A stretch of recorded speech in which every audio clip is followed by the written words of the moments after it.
What is up, everybody? Welcome back to Water Cooler Talk. My name is Caleb Turner, and I'm a sports writer at KSL.com.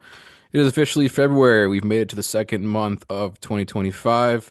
We're coming at you for another solo pod recap of the week's events as it pertains to sports in the state of Utah.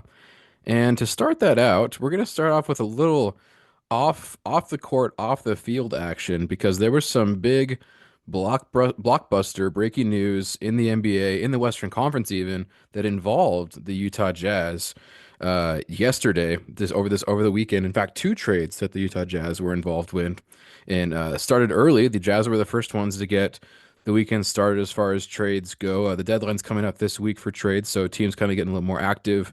And the Jazz kicked things off by sending Patty Mills and Drew Eubanks to the Los Angeles Clippers for Mo Bamba, PJ Tucker, and a future second round pick. But they weren't done. They actually ended up waiving Mo Bamba later in the day, much to, I'm sure, the chagrin of our previous guest slash co-host Jackson Payne. I know he was excited about that one. But then late Saturday night, another trade broke and surprisingly involved the Jazz, though they were not major players. You've probably heard about this one by now, but Luka Doncic is now a Los Angeles Laker. Anthony Davis, the other side of that trade, going from the Lakers to the Dallas Mavericks, previous home, what was thought to be possibly forever home of Luka Doncic, in a swap there between, I think, what many would argue, top 10 players, perennial MVP type contenders. I know both have been mentioned. Well, Luka, a little bit of injury, but Anthony Davis early on this season mentioned with some, possible MVP talk, defensive player of the year. I know he always wants to be in that conversation. And Luka, taking his team to the finals last year. And obviously, I think Jazz fans know well that last series that Donovan Mitchell and Rudy Gobert played here in the state of Utah was against Luka Doncic and the Dallas Mavericks, who at that point also included Jalen Brunson, who has now left. Now Luka's gone. So Mavericks fans suffering a bit. If you know a Mavericks fan, check in on him, send him a little note, maybe a little meme, maybe a little Venmo or a little thoughts and condolences for them as they lose their franchise player. But now you're probably wondering how are the Jazz involved in this? Well, with trades, obviously, there's always you got to match the salaries and everything, right? So when it came to those numbers, they needed a third team. The Lakers and Mavs needed a third team. Danny Ainge, the frequent and very happy trader that he is, trader with a D, that is, in NBA circles, raised his hand, made the call, got involved, and the Jazz got Jalen Hood Schifino, a relatively young guard from the Lakers, along with two 2025 second round picks from the Clippers and the Mavs. So wheeling and doing a little bit there, working kind of on the peripheries of these trades. Jazz were able to, make a couple moves, maybe get a couple guys off the roster that weren't, had expiring deals, weren't going to be on the team long term. Brought in maybe, a young piece and future draft picks, which, as we've learned with these trades, draft picks are very valuable in kind of sweetening up these deals. If you don't have to give, quite as many or a high of caliber of player, if you can sweeten the deal with some draft picks. And we saw that later on Sunday. And he had another NBA trade. This one did not involve the Utah Jazz, did involve my San Antonio Spurs, the Sacramento Kings sent De'Aaron Fox to the San Antonio Spurs. Chicago Bulls also involved in that. Zach LaVine heading to Sacramento. But luckily for Spurs fans such as myself, because they had a lot of draft picks, they didn't have to throw in a lot of their blue chip, as they say, blue chip players, top tier players, starters even were not included in that, despite the all-star, potentially all NBA caliber of De'Aaron Fox. So Spurs had a bunch of draft picks that they could sweeten up deals with. They did it. It worked out. Now the Jazz are in a similar position. They've got those draft picks to sweeten deals. They've got, role players around the team that they can make offers with. You look at Jordan Clarkson. I know his name has certainly come up in deals. You look at Larry Markkinen. Obviously, he was mentioned with the Warriors previously. Interestingly enough, and I'll mention another previous guest on this show, Nate Schwartz, who I'm sure will be coming on soon once again to talk his reactions to maybe some of these things. But his team is the Golden State Warriors, and they're in a similar tier to a lot of these teams that just made deals: Lakers, Mavs, Kings, Spurs, kind of in that play-in zone. Between maybe that 6, 7 to 10, 11, 12 seed range in the Western Conference. Warriors didn't make a move. Interesting there. But these were blockbuster deals. Certainly the biggest news of this NBA season so far, biggest news of this trade deadline week so far. I think a lot of people were caught off guard by the Luka Doncic one, and it shifts things. It shifts the Western Conference, which the Jazz are a part of. And I'll get into this a little bit later, but it kind of it puts the onus on the other teams in that conference to hopefully get better as well. So enough of the off the court stuff, the fun stuff, some might say, a little bit of the drama, the player reactions and all that. But we move on to the on court product now, starting with, of course, our beloved Utah Jazz, who won a game, snapped an 8-game losing streak with a win over Orlando. And some of you might be saying, you don't want to win games, you want to lose games. Well, if you're losing eight and winning one, if you're going one and eight over 9-game stretches consistently over the season, I think you'll be okay. Projections still have the Jazz under 20 wins, which is exactly the kind of territory you want to be in to get that odds at a top pick, bottom three in the standings, like I mentioned, to get the best odds at the number one pick. So Jazz are right where they want to be as far as losses.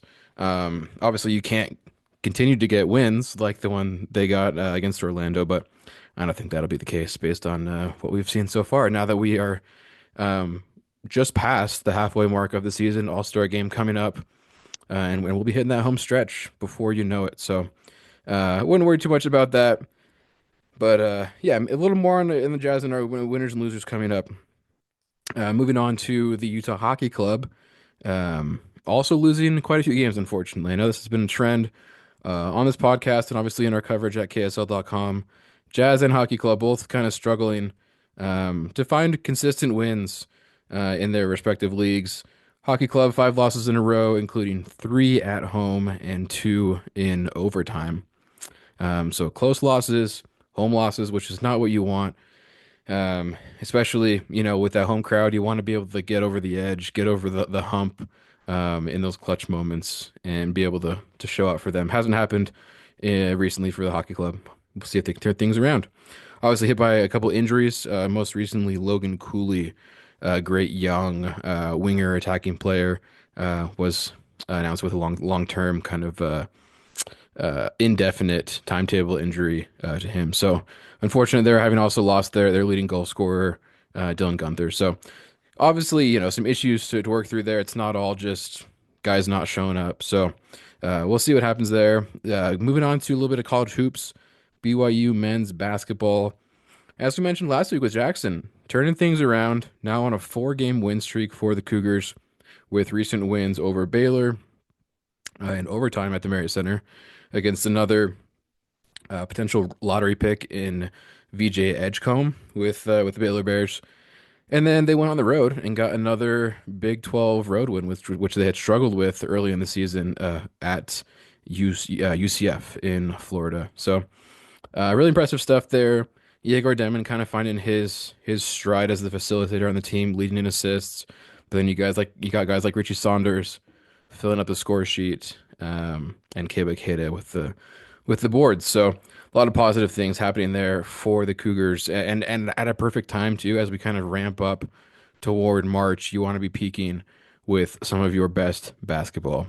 Now on to the rivals. The Utah men's basketball team beat Cincinnati, but lost at Oklahoma State. So a bit of an up and down the last couple weeks for the Running Utes in Big 12 play. Utah State as well, men's basketball team, which has been kind of the pride of the state as far as men's hoops goes in the college game. Lost its 3rd game of the season, which is, still very impressive to only have 3 losses at this point in the season. Lost to New Mexico up at the Spectrum last night on Saturday. They are now 19-3 on the season and 9-2 in Mountain West Conference play. So still very impressive. Obviously, the Aggies still kind of the cream of the crop when it comes to the Mountain West Conference. And if they can still just continue to kind of get those wins and losses sparingly, they should still be in a good place come the end of the season. Lastly, a couple women's teams. You saw women's basketball on a three-game win streak with a home win over Arizona most recently. And then BYU women's basketball team snapped a five-game losing streak with a 77-67 win at ASU.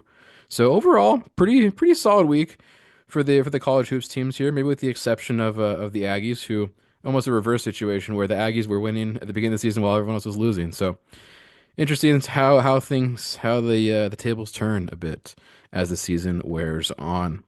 Now into our look ahead, starting with the Utah Jazz. Two more games on this current homestand for the Jazz at the Delta Center before beginning a pretty big three-game road trip to Phoenix first, and then to both Los Angeles teams. So another trip to the Intuit Dome, which I know a lot of people are big fans of, the brand new Clippers stadium with that giant wraparound video board, big supporter section they've got going there. And a couple of big trades with these teams recently as well. You got Luka on the Lakers now, and the Jazz just did business with the Clippers as well. So they could potentially see Patty Mills and Drew Eubanks in that game. Uh, when it comes to the Utah Hockey Club, one more at home for them as well on Tuesday against the Flyers of Philadelphia. Before a quick, not maybe not quick, but a four-game road trip. So an extended absence from the Delta Center for the hockey club. Historically, I say, in their brief few months in Utah, the hockey club played better on the road than at home. So maybe over this four-game road trip, they can find a bit of a groove, find some guys to replace those attacking players like Gunther and Cooley, and get string some wins together there on the road. BYU men's basketball versus Arizona at home, then at Cincinnati, looking to continue that four-game win streak. Utah men's basketball at home against Colorado, then crossing all the way to the other side of the country, East Coast at West Virginia. These Big 12 games occasionally, they got a big geographic spread, so sometimes you got to go two time zones, which is a little more difficult. Utah State, a couple road games this week after they dropped one at the Spectrum, at Wyoming, and then at Fresno State. So a couple of Mountain West stalwarts there. Will be some good tests of the endurance of these Aggies to see if they can turn things around and not let that loss become a pattern. Utah women's basketball on the road at Texas Tech, then come back at home against UCF. And lastly, BYU women's basketball at home versus UCF. A lot of Knights action here with UCF, then hitting the road to face Baylor. So a lot of crossover here. That's what happens when you've got four teams, a men's and women's team from both BYU and Utah in the Big 12. You're going to play at a lot of the same schools, especially when they want to limit travel. You're going to come to Utah, might as well play both teams. So we're seeing that with UCF. And yeah, we'll see if these teams can continue to string some wins together as I mentioned, as we approach March. Guys, we're already in February. A month from now, we're going to be talking brackets. We're going to be talking March Madness. We're going to be talking seeds and all that fun stuff. This is the important time down the stretch to get those wins together, get those resume building wins, quad one wins to make your case. Which brings us to our winners and losers of the week. And as I mentioned, huge week in the NBA. So I got to go with some basketball stuff here. Winner of the week, Jazz trade relations. As I mentioned, Danny Ainge stepped up. The Mavericks and Lakers needed a third team there, needed a little partner to smooth things over, help things out, make it work. Jazz stepped in, said, "You know what? We'll take one. We'll take on your player. We'll even we'll sure if we have to take one for the team, take on a couple second round picks. We know Danny Ainge loves those draft picks. So when you do a favor for teams like that, it creates goodwill.